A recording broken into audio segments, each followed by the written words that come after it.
अस्सलाम वालेकुम व्यूअर्स, मेरा नाम उमैर है। जैसे कि आप मुझे जानते हैं, पाक ऑटो पार्ट्स की तरफ से आज हम फिर एक दफ़ा आपकी खिदमत में हाजिर हैं। और आज हम आपके लिए जो गाड़ी लेकर आए हैं वो है सिविक रिबर्थ।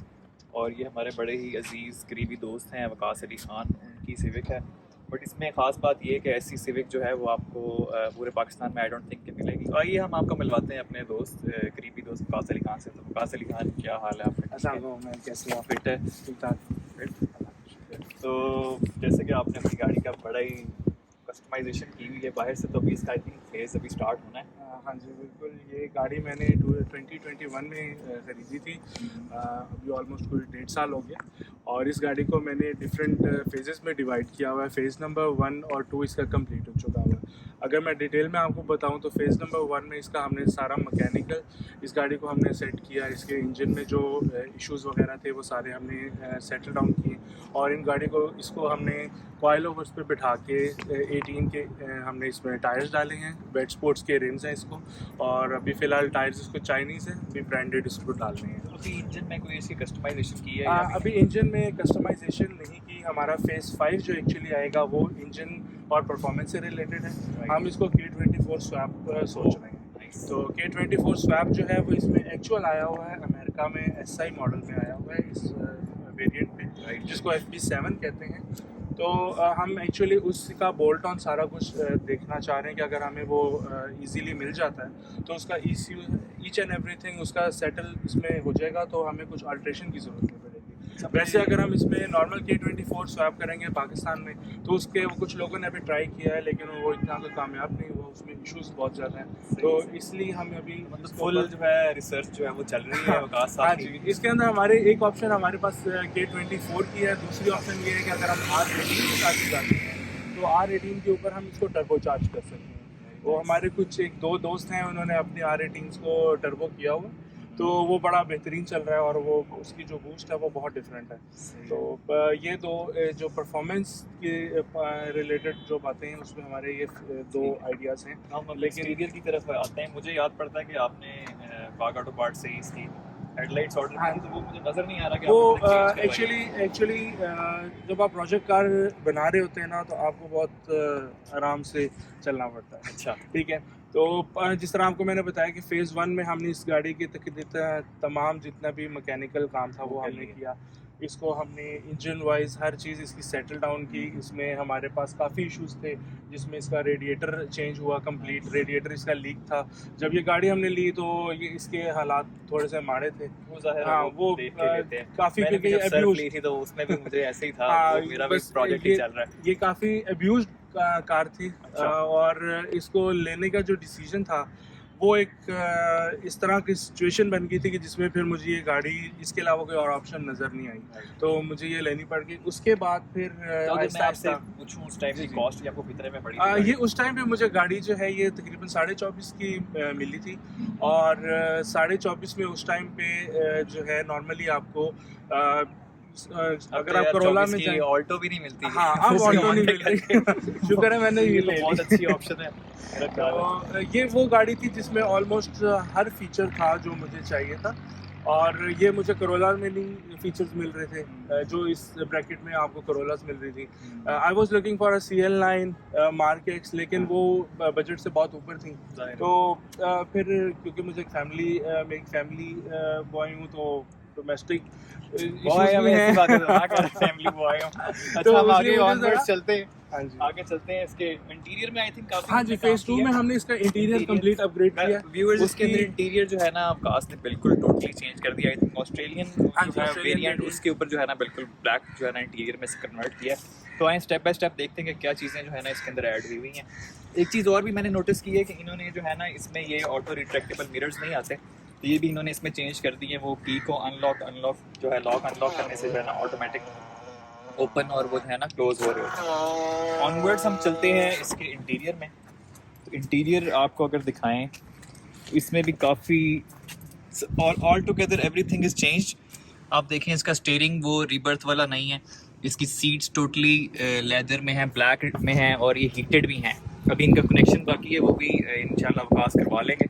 बाकी अगर आप देखें इसकी पहले ये आई थिंक डबल टोन में आता था रिबर्थ में, बट अब ये टोटली ब्लैक जो है ना अंदर से कर दिया। इसमें आप अगर देखें यहाँ से इसका ये पूरा डोर जो है, इनर पैनल, ये सारा का सारा ब्लैक आउट कर दिया है। इंटीरियर में देखें, अच्छा एक और बड़ी मज़े की चीज़ जो वकास ने की है, इसका स्टीयरिंग भी जो है ना, वकास इसमें स्टीयरिंग जो है वो किसका आपने चेंज किया? इसमें FP6 का चेंज किया है। ये है हमारे पास मलेशियन। अच्छा, ये बैक से अगर आप देखें तो बैक में भी पूरा इंटीरियर जो है ना इसका ब्लैक आउट हो गया हुआ है, और इसमें एक्स्ट्रा चीज़ें जो हैं वो सीट बेल्ट आई थिंक तीनों पिछली ऐड हुई हैं, और ये सीट्स भी सारी जो है ना चेंज हो गई है। जैपनीज सीट है, जैपनीज सीट है। ये 40-60 स्प्लिट में है। 40-60 स्प्लिट में है। अच्छा, स्प्लिट होके अंदर आ जाती है। तो ऑल टुगेदर इसकी जो है ना इंटीरियर कस्टमाइज हो चुका हुआ है। तो अब हम इसकी व्यूवर्स ड्राइव के लिए चलते हैं और आपको ड्राइव करते हुए इसका जो एक्सपीरियंस है ओवरऑल वो हम शेयर करते हैं। अच्छा, तो व्यूवर्स जैसे कि हमने कहा कि अब हम इसका गाड़ी के अंदर बैठ के आपको चीज़ों के बारे में एक्सप्लेन करते हैं, तो इसमें वकास ने जो है इसका इंफोटेनमेंट सिस्टम ये भी जो है ना चेंज कर दिया हुआ है। तो ये भी हम इनसे जानते हैं कि ये कौन सा है, मॉडल क्या है, चाइनीज़ है, कोई स्पेशल इन्होंने मंगवाया, क्योंकि मुझे पता है कि ये म्यूज़िक के भी बहुत शौकीन है। और मैं इनसे बैठते साथ ये पूछा है कि आपने इसमें वूफर वगैरह अभी तक क्यों नहीं इंस्टॉल किया, तो कह रहे हैं वो हमने फाइनल फेज़ में रखा हुआ है, तो उस पर भी आएंगे। So let's see. ये जो है ये ब्रांडेड एंड्रॉयड है। ये नॉर्मल चाइनीज़ आपका नहीं है। ये 64 GB और 8 GB के साथ आता है। और ये जो है ये स्पेशलाइज्ड म्यूज़िक के लिए है कि इसके अंदर अपनी DSP है। आप इसके सारे साउंड इफ़ेक्ट्स वगैरह यहाँ से कंट्रोल कर सकते हैं। ये प्रॉपर लाइक जो है ये ऑडियो फाइल्स के लिए बना हुआ है। Very nice. तो इसमें टच कैसा है? टच अगर मैं टच इसका बहुत बेहतरीन है, बहुत स्मूथ है, इसमें लैग बिल्कुल नहीं है। और जो इसमें बेसिकली साउंड क्वालिटी है वो इसकी बहुत सुपीरियर है। राइट नाउ मेरे स्पीकर्स जो हैं वो अभी गाड़ी के अपने लगे हुए हैं, तो उसके ऊपर ये आपको वो उस तरह अभी आइडिया नहीं होगा, लेकिन जब ये हमारा सिस्टम इंस्टॉल हो जाएगा कंप्लीट तो उसमें आपको आइडिया होगा कि एक चाइनीज़ इंफोटेनमेंट सिस्टम में और एक ब्रांडेड सिस्टम में क्या फ़र्क होता है। और ये हमारी गाड़ी की कैनवस के साथ कंप्लीट कनेक्टेड है। अगर आप इसमें डोर्स ओपन करेंगे तो आपको डोर इंडिकेशन ये देता है कौन सा डोर ओपन है।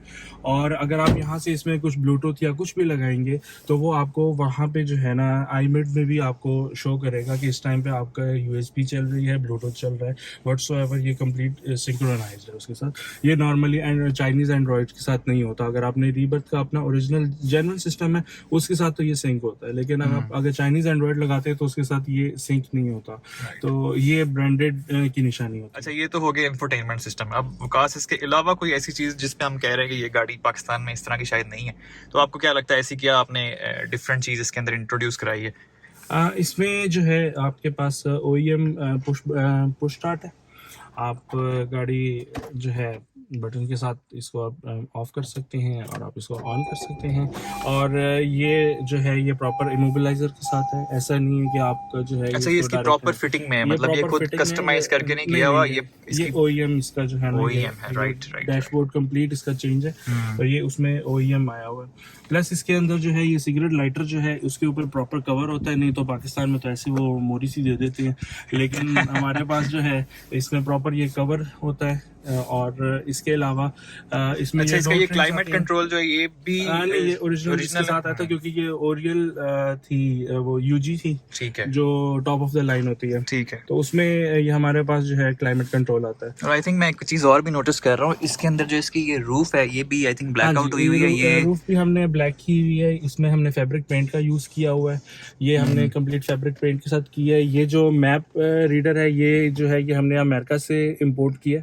ये अमेरिकन मॉडल के अंदर ब्लैक आता था, तो इसको हम पेंट कराने के बजाय हमने इसको, क्योंकि ग्रेफाइट कलर जो है ना हमारा मैच नहीं होता, ये हमने बाहर से इम्पोर्ट किया है। चलिए, वेरी नाइस। तो अब हम इसकी व्यूअर्स ड्राइव के लिए चलते हैं और आई थिंक ये पैडल शिफ्टर वाली मुझे एक चीज नजर आ रही है, इसको भी टेस्ट करते हैं। पैडल शिफ्टर है और हम आपको जो है वहाँ पे गियर इंडिकेटर आता है इसका कि ये गाड़ी किस गियर में चल रही है।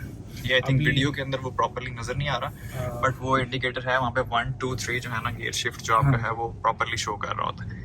अभी हम मेन रोड पे जाएंगे तो वहाँ आपको मैं पैडल शिफ्टर को ज़रा यूज़ करके दिखाता हूँ। ये इंगेज हो गया पैडल शिफ्टर। अब ये गाड़ी को इंगेज रखेगा उसी गियर में, गियर चेंज नहीं होगी। अब ये मैनुअली कंट्रोल्ड है। अच्छा, अब जब तक मैं इसको नहीं चाहूँगा ये गियर चेंज नहीं करेगा। देखिए इंजन ना सील हो जाए।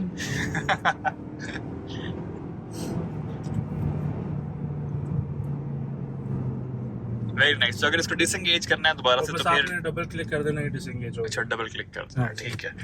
वेरी नाइस यार। तो इसको भी कहीं यूज किया? अच्छा, कि इतनी कस्टमाइजेशन करवा रहे हो आकाश, तो क्या कोई ड्रैग रेस करने का प्लान है क्या? मतलब नहीं, बेसिकली वो मैं मुझे ना ये बड़ी एक डिफिकल्ट सी स्टोरी है। अच्छा। एक्चुअली जब मैं अपनी गाड़ी ढूंढ रहा था ना, तो मेरा क्वेश्चन ये था कि भाई मुझे गाड़ी चाहिए जो थोड़ी सी यूनिक हो। अच्छा। वो मार्केट में आपको ना नॉर्मली ना नजर आए, ना मिले। तो मैंने डिफरेंट ऑप्शंस आपको पहले बताई हैं कि I was looking for a CL9, mark x. मैं इस तरह की गाड़ियां देख रहा था जो मार्केट में कम है, लेकिन वो मुझे नहीं उस तरह की गाड़ियां मिली। वो साफ़ सुथरी नहीं थी, मेरे मेरी रिक्वायरमेंट है उसके मुताबिक नहीं थी। फिर मुझे जो है फाइनली रीबर्थ ही लेनी पड़ी। मतलब it was not my choice, लेकिन ये मुझे लेनी पड़ी। कुछ सर्कमस्टांसेस इस तरह हो गए। But to be very honest, मैं आपकी रिबर्थ देख के सोच रहा हूँ कि मैं आपको कोई ऑफर दूं, बल्कि आपसे कोई ऑफर डिमांड पूछूं और आपसे जो है ना कोई डील शील बनाऊं। जब मैं गाड़ी ढूंढ रहा था तो मेरे जो दोस्त वगैरह थे, जिसमें मेरे बड़े क्लोज फ्रेंड है तला माजिद, उन्होंने बड़ा साथ दिया मेरा। तो तला मुझसे पूछा था कि तुम चाहते क्या हो? तो मैं ये कहता था कि यार मुझे ना मार्केट की गाड़ी भी चाहिए जिसके पार्ट्स वगैरह इजीली अवेलेबल हो, जिसका काम इजीली हो सके और वो यूनिक हो। और ही वाज लाइक कि कहना क्या चाहते हो? मतलब तो वो आप चाह रहे थे कि स्टैंड आउट करेगा, मार्केट कहीं पे खड़ी है गाड़ी तो लोग उसको देखें। तो उसके बाद मैंने ना रिसर्च स्टार्ट की कि रीबर्थ जो है ये हमारे पास तो जिस तरह की भी आ रही है, बाहर क्या चल रहा है। तो बाहर मैंने देखा कि अमेरिका में इसका एक बहुत बड़ा ना कल्ट है। अमेरिका में बेसिकली इसकी बहुत बड़ी फॉलोइंग है। अच्छा। तो अमेरिका में इसको लोगों ने मॉडिफाई किया हुआ और तरह तरह से किया हुआ। फिर आप थाईलैंड की मार्केट में जाएं तो थाईलैंड की मार्केट में ये गाड़ी बहुत ही डिफरेंटली मॉडिफाई हुई है। आपको जापानीज मार्केट में ये गाड़ी नजर नहीं आती, क्योंकि जापानीज मार्केट में ये गाड़ी लॉन्च नहीं हुई थी। उन्होंने बनाई जरूर थी, लेकिन वो उन्होंने एक्सपोर्ट के लिए बनाई थी। उन्होंने अपनी कंट्री में ये गाड़ी लॉन्च नहीं की थी। जब उन्होंने ये गाड़ी लॉन्च करनी थी तो उन्होंने civic FD2 type R launch कर दी थी। उसकी रीजन ये थी कि ये गाड़ी जो है ये थोड़ी सी डिफरेंट है। ये है परफॉर्मेंस बेस्ड इतनी नहीं थी ये गाड़ी। ये इन्होंने इकोनॉमी के लिए बनाई थी, क्योंकि उस टाइम पे वर्ल्ड में इकोनॉमिकल क्राइसिस चल रहे थे। तो उन जो जापान है, उन्होंने इस मॉडल को पकड़ के उन्होंने इसके साथ 2 मॉडल और बना दिए। एक उन्होंने जेट बनाई और एक उन्होंने इनसाइट बनाई। वो उन्होंने अपने डोमेस्टिक मार्केट में लॉन्च की, और ये सिविक उन्होंने वर्ल्ड वाइड लॉन्च की। ये थाईलैंड मॉडल है बेसिकली, जिसमें हम अभी फिर रहे हैं। ये मेड इन पाकिस्तान है, लेकिन ये मॉडल थाई मॉडल कहते हैं। जिस तरह CM5 CM6 थाई मॉडल होते हैं, CL9 के बाद जो है। राइट। तो ये मॉडल जो है ये बाकी कंट्रीज में इसमें काफी वही डिफरेंट टोन्स में चीजें आ रही थी कि लाइक इसमें हमारे पास बेज आया था, बाहर ये ब्लैक और ग्रे में आया था। और ये ऑस्ट्रेलियन वेरिएंट जो था ये भी ग्रे में था। ये हमने ब्लैक में फिर इसको पेंट किया। ये जो है ये पेंट जो है ये स्पेशलाइज्ड ऑडी का पेंट है। ये सैटिन ब्लैक फिनिश में है। और इसको जो है ये लाइक ये ना वो डल है बहुत ज्यादा, और ना ये बहुत ज्यादा शाइनी। ओवरऑल बड़ी अच्छी गाड़ी के अंदर से लुक हो गई। आपको ये ऑडी का बेसिकली इंटीरियर इस पेंट में होता है। ये ग्रेफाइट ब्लैक टाइप इस तरह कुछ पेंट है। बिल्कुल। बाकी अभी इसके इंटीरियर में कुछ और चीज़ें हैं जो हमने ऐड ऑन करनी है। वो बेसिकली हमने इसमें कुछ अभी सोच रहे हैं कि इसमें हम कार्बन फाइबर टच वगैरह दें थोड़ा सा। वो थोड़ा अच्छा, एक चीज और मुझे याद पड़ता है, आपने पिलर भी इसके जो है जी इसके हमने ट्विटर्स वाले ऑर्डर किए थे। बाग ऑटो पार्ट से बिल्कुल हमने ऑर्डर किए थे। वो भी हमारे बिल्कुल जो फाइनल स्टेज है वो उसमें लगेंगे। उसमें OEM यहाँ पे होते हैं, और इनफैक्ट अगर वो है तो वो गाड़ी की डिग्गी में ही पड़े हुए। अच्छा, वो भी हम फिर अगर पढ़े तो व्यूअर्स को दिखाते हैं, वो किस तरह से सकते हैं हम। वो उसके अंदर यहाँ पे ट्विटर आता है। ट्विटर की जगह होती है प्रॉपर लाइक OEM स्टाइल में। तो चूंकि हमारा जो साउंड सिस्टम है वो थोड़ा सा स्पेशलाइज्ड है, वो उसमें हम 3 वे और 2 वे एक्टिव के साथ वो चला रहे हैं। उसमें आपको मल्टीपल एम्पलीफायर्स चाहिए होते हैं, मल्टीपल आपको एक DSP चाहिए होती है उसको कंट्रोल करने के लिए। थोड़ा सा कॉम्प्लिकेटेड सिस्टम है, तो इसलिए उसको जरा हमने एंड पे रखा हुआ है कि गाड़ी के साथ जब सारे काम वगैरह हो जाएं हम उसको एंड पे इंस्टॉल करें कि फिर गाड़ी को कोई छेड़छाड़ वाला काम ना हो। ठीक है। ये इसका OEM पिलर है, ए पिलर जिसको कहते हैं। इसमें ट्विटर पॉट आता है, और इसकी जो लोकेशन है ये बहुत कैलकुलेटेड है ताकि साउंड जो है वो बिल्कुल लिसनर के बिल्कुल एक एंगल पे और मज़ेदार साउंड आपको है। तो ये जो है ये आपका इसके अंदर हमने अभी कस्टम ट्विटर अपना लगाना है, और यहाँ पे हमने 4.5 इंच का एक और पॉट बनाना है जिसपे इसकी मिड रेंज लगी। अच्छा।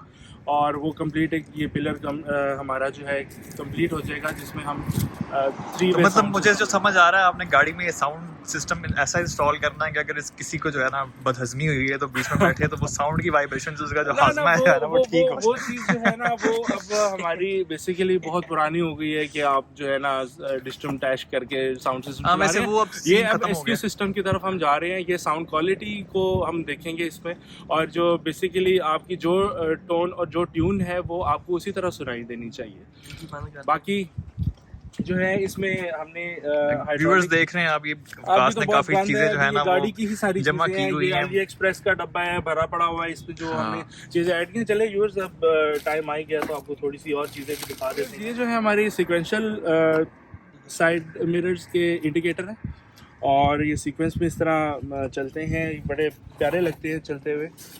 ये हम इंशाल्लाह इसको इंस्टॉल करेंगे जब हमारा इसका व्यूअर्स ये अभी जो है गाड़ी का फर्स्ट फेज में, सेकंड फेज में ये अभी सेकंड फेज कंप्लीट हो चुका है, थर्ड फेज में दाखिल हो चुकी है। थर्ड फेज में इसके कुछ सामान है वो अभी ट्रांजिशन में है, वो वापस अभी आएगा जब सारा सामान पाकिस्तान, तो इसको हम थर्ड फेज में एंटर कर देंगे। फिर इसमें हम इसके जो है गाड़ी का पेंट और इसकी जो बाकी थोड़ी सी जो अभी चीज़ें जो हैं वो इसको हम ऐड ऑन करेंगे, कंप्लीशन की तरफ जाएंगे। उसके बाद इसका जो है sound system fourth phase start हो जाएगा, जिसमें इसकी साउंड डैम्पिंग होगी, इसमें कंप्लीट साउंड सिस्टम डलेगा।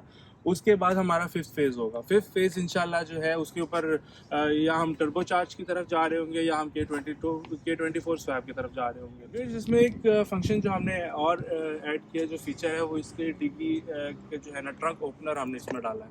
तो बेसिकली ये रिमोट से जो है आपके पास सामान ज़्यादा है तो आपको जो है ना डिग्गी खोलनी नहीं पड़ेगी, आपने बस इसमें शॉक भी, हाँ इसमें शॉक इंस्टॉल हुए हैं बेसिकली।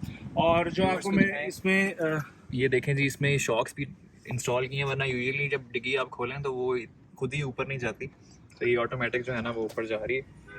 और ये लीवर्स जो हैं, ये जिस तरह आपको पहले बताया था कि इसकी पिछली सीट्स 40-60 स्प्लिट्स हैं, तो ये लीवर जब हम ओपन करते हैं तो अंदर वाली सीट्स जो हैं वो स्प्लिट होके चली जाती है और आपके पास डिग्गी का साइज़ बढ़ जाता है, आप गाड़ी के अंदर भी सामान रख सकते हैं। इसके अलावा आई थिंक वो रिमोट से आपने आज ये इसको रिमोट स्टार्ट हमने किया हुआ, और ये बेसिकली अगर मैं रूम के अंदर हूँ और लाइक अभी मतलब अगर ये देखें आप बाहर खड़े हैं इस टाइम पे, अगर आप इसको रिमोट से स्टार्ट करो,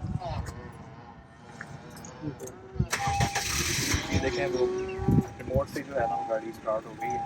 तो ये प्रोजेक्ट जैसे कि अभी इन प्रोग्रेस है, तो इसमें डेफिनेटली आपके साथ कोई ना कोई एक्सपर्ट भी होगा और जो आपको ये हेल्प आउट कर रहा है, तो आप किसी को इसका क्रेडिट वगैरह देना चाहते हो? हाँ बेसिकली सबसे पहले तो पार्ट्स की अगर बात की जाए तो पार्ट ऑटो पार्ट उनके बगैर ठीक है सही है, मुबशर तुम्हारा कोई बात नहीं। सो और मैकेनिकल में और मैकेनिकल में हमारे खुरम भाई हैं जिन्होंने जो है सारा काम इसका किया है, अंदर से पुश स्टार्ट, इसको पैडल शिफ्टर और इसके काफ़ी इलेक्ट्रिकल इश्यूज भी उन्होंने सॉल्व किए हैं। एक मेरा दोस्त है तलहा माजिद, उसके बगैर ही प्रोजेक्ट हो नहीं सकता था, क्योंकि I was about to sell this car. जब मैंने ये गाड़ी ली इसको 2-3 दिन चलाया, आई वॉज लाइक यार ये मैंने क्या ले लिया, तो I was about to sell it. तो मुझे कॉन्फिडेंस देने वाला जो है वो तलहा था। तलहा ने मुझे कहा कि नहीं यार वी कैन मेक समथिंग, और कोई बनी बनाई गाड़ी तो कोई भी ले लेता है, अगर आप इसको ही कुछ कर दो इस तरह की ये गाड़ी स्टैंड आउट करे। लॉन्ग रन में अगर गाड़ी को रखने का प्लान है और आप इसको खर्चा करना चाहते हो, तो इस तरह की option is I think good enough कि आप इसको ले लो और उस पर फिर अपनी मर्जी से उसकी कस्टमाइजेशन मॉडिफिकेशंस करो, तो वो फिर अच्छी भी लगती है आप। हाँ ना कि आप एक्सपेंसिव गाड़ी ले के फिर उसमें चीज़ें उतार के दोबारा से कस्टमाइज करो, तो वो मेक सेंस नहीं बनती उस चीज़ की। तो आई थिंक यही था हमारा व्यूवर्स जहाँ तक का। नेक्स्ट जो इसकी अपडेट आएगी उसमें हम आपको अपडेट रखेंगे और नए व्लॉग इसके आपके साथ शेयर करते रहेंगे। तब तक के लिए हमें इजाज़त दीजिए, अल्लाह हाफिज़।